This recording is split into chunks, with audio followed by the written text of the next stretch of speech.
This channel does not promote any violent, harmful, or illegal activities. All content provided by this channel is meant for an educational purpose only.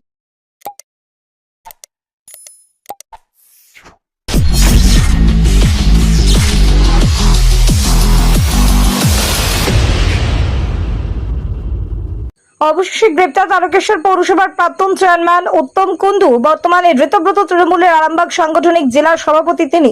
উত্তম কুন্ডু আর্থিক আত্মসাৎ এবং এক প্রমোটারকে ভয় দেখিয়ে জমি আত্মসাতের মামলায় কলকাতা থেকে গ্রেপ্তার করা হয়েছে বলে পুলিশ সূত্রে জানা গেছে। উত্তম বেশ কিছুদিন ধরে পলাতক ছিলেন। আজ হুগলি গ্রামীণ পুলিশের একটি দল কলকাতা থেকে উত্তম কুন্ডুকে তারকেশ্বর পিএস কেস নাম্বার 308/2026 এর পরিপ্রেক্ষিতে গ্রেপ্তার করে আজ তাকে চুঁচুড়া আদালতে পেশ করা হয়। জানা যায়, কলকাতার এক ব্যবসায়ীকে থেকে জমি লুট, 40 লক্ষ টাকা ধাতিয়ে নেওয়া এবং ব্যবসায়ীর নির্মীয়মান ফ্ল্যাট জোর করে দখল সহ একাধিক অভিযোগ রয়েছে উত্তম কুন্ডুর বিরুদ্ধে। রাজ্যে পালাবদলের পর গত 25শে জুন উত্তমের বিরুদ্ধে তারকেশ্বর থানায় অভিযোগ দায়ের করেন কলকাতার প্রমোটার রাজেশ আগরওয়াল। থানায় অভিযোগ দায়ের হবার পর থেকে পলাতক ছিলেন প্রাক্তন চেয়ারম্যান। তৃণমূলের আরামবাগ সাংগঠনিক জেলা শ্রমিক সংগঠনের সভাপতি ছিলেন উত্তম কুন্ডু। সেই সময় ঋতব্রত ছিলেন INTTUC রাজ্য সভাপতি।